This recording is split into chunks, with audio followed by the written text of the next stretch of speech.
Shalom, I'm Rabbi Michael Panitz. I'm the rabbi of Temple Israel of Norfolk, Virginia, speaking to you from the pulpit of our synagogue. My message at this time is the first part of a multi-part message entitled The 7 Weeks of Consolation, which are the weeks that span the calendar period between the 9th day of Av in the Hebrew calendar and the Jewish New Year. And this first part is called The Day After. The 10th of Av in the year 70 of the Common Era. The temple is still burning. Corpses litter the streets of Jerusalem. Some Jewish refugees are fleeing the ravaged city, and larger numbers of Jews are confined in slave pens and being prepared for transport to slave markets across the Roman Empire. How could we go on?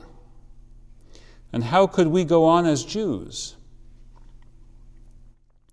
This is the anguish behind the question of Rabbi Joshua in the famous rabbinic story found in the tractate Avot, Fathers, according to Rabbi Nathan.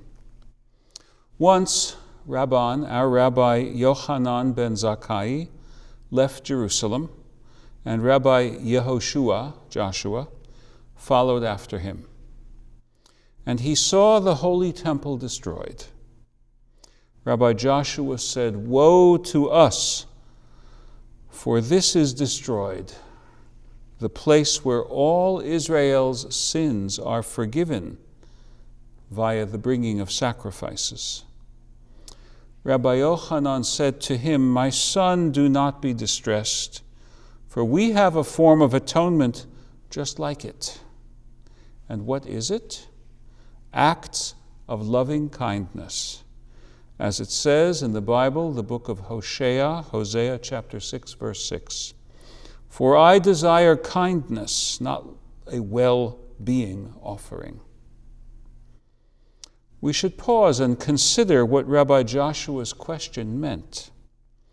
It was not merely a lament, it was a grim prognosis.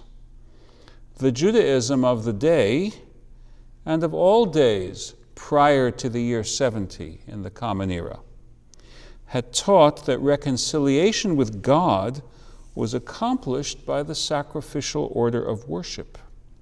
That worship was localized in the Jerusalem temple and could not be transplanted.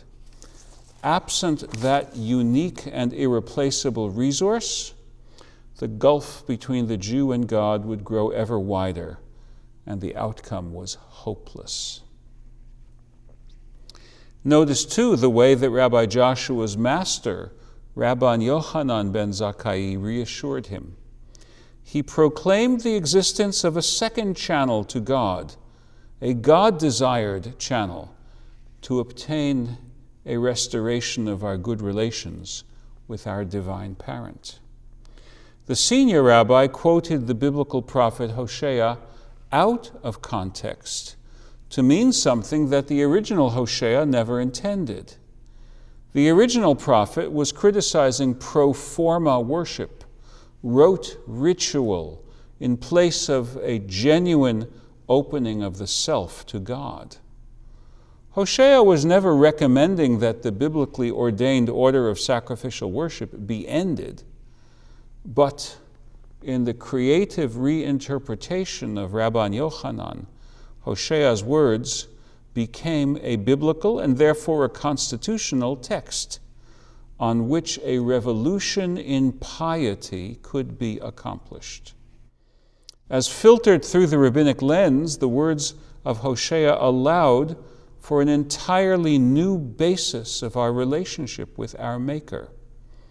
Moreover, Rabban Yochanan's reframing of the prophetic speech reassured Rabbi Joshua, and by extension, an entire generation and generations ever since, that it is God personally who authorizes our substitution of the channel of deeds of loving kindness for the channel of sacrifices. This then was the first step, the necessary first step in rebounding from catastrophe. If Israel has her relationship with God, healing is still possible. Notice that the alternate channel mentioned by Rabban Yochanan is, quote, Gemilut Chasadim, deeds of loving kindness. Of course, his choice of words was constrained by the verse in the prophet Hosea. But that is the genius of rabbinics, to create a mode of reading in which new wine comes from old bottles, new significance from old texts. The deeds of creating a loving community, a community knit by mutual kindness, become, in this rabbinic reinterpretation, the new highway to heaven.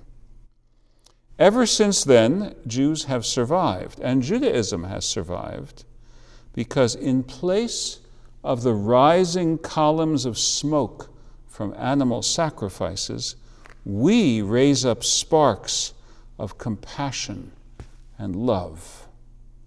Instead of lifting up sheaves of wheat and waving them ceremonially, we lift up each other's spirits. In the next message in this series, I will speak about the revolution in community building that the rabbis accomplished in the decade after the destruction of the Jerusalem temple. It was an unprecedented accomplishment in Jewish history. But that revolution was predicated on this first one that we have just explored. Judaism rebounded from catastrophe by recognizing and asserting as fundamental the atoning power of interpersonal solicitude. We learned to seek God by seeking God's image in our neighbor. Shalom.